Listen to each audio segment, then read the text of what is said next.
Of course, I'm sure by now, if you're a fan of the WNBA, you've seen that the Co-Defensive Player of the Year award came out, in which this is the first time I believe in WNBA history that they actually gave out Co-Defensive Player of the Year awards. And realistically, I'm sure you can kind of be on the fence about that. We can get to that in a second, but to me, my biggest beef is Gabby Williams got robbed. How did she literally only get 9 votes? You're talking about Alanna Smith and Asia Wilson both got 29 votes, but Gabby Wilson almost was averaging 3 steals a game. I believe it was like 20, it was 2 point like 3 or 5, something that towards that one. Basically, where to me it was leaning more closer to the 3 steals a game situation. And anytime you've actually watched a Seattle game where you kind of, I literally never watched a Storm game and didn't sit here and in the middle of the game tweet out, oh my God, Gabby Williams is so athletic. She's so bouncy on defense. The way she cut the lanes, get blocks, get steals, where it's to me, it's like, it's almost when it comes to this defense, even in the NBA, they kind of almost guaranteed to almost give this award, the defensive player of the year award, to a big. Almost don't, like when people argue about the Rudy Gobert situation like that, how Rudy Gobert got 4 times NBA defensive player of the year, because it's almost like you literally just almost rewarding somebody because they're a bigger player and they get blocks or whatever the case may be, but you're not rewarding somebody like Gabby Williams, who literally can kind of almost, I'm not gonna say check 1 through 5, but she can literally lock down probably one 1 through 3, and it probably depend on the four. She could check some fours, but the way she played a passing lane, and she played a passing lane very aggressive, and she's a very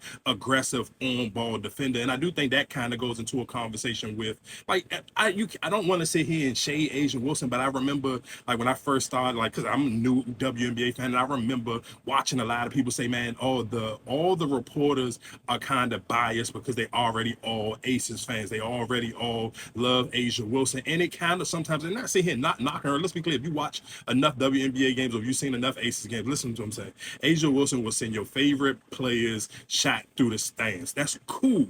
But you can't sit here and reward somebody who their team struggled 90% of the because they put on a good performance, and it wasn't right after the All-Star break. Like, let's not make it seem like they was rocking and rolling right after the All-Star break. They started rocking and rolling after they got beat by 53 points. That they lost games before that Minnesota Lynx game. So just sit here making it seem like, oh, you're rewarding her because she turned it up in that last stretch of, okay, cool, they was on what, a 15-game winning streak to end out the season, or 16-game winning streak to end out the season. Cool. That's no, like I said, no shade to that. But you sitting here saying basically what y'all wanted to be, okay, Asia Wilson win all the awards, and you punish the Minnesota Lynx for having the best record the whole entire season, never taking their foot off the gas. Like, make that make sense to me. And you gotta think about it.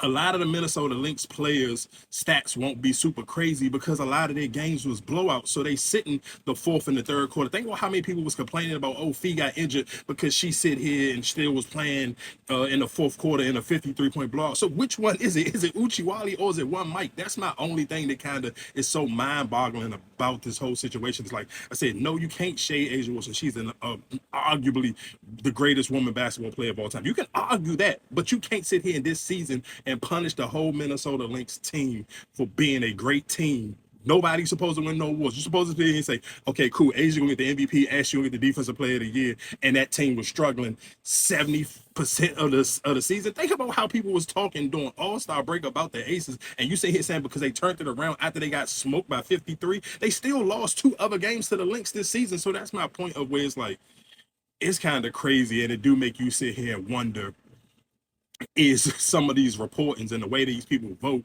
is it a little bit biased? Of course, because so many people still, even before I was even watching the W, I remember that last season, right before Asia, I believe Stewie won the MVP, and people saying she got a fourth place, and it seemed like people have been scared to sit here and not praise her since that whatever one person who gave her a fourth place MVP vote. That one to me is a little bit out.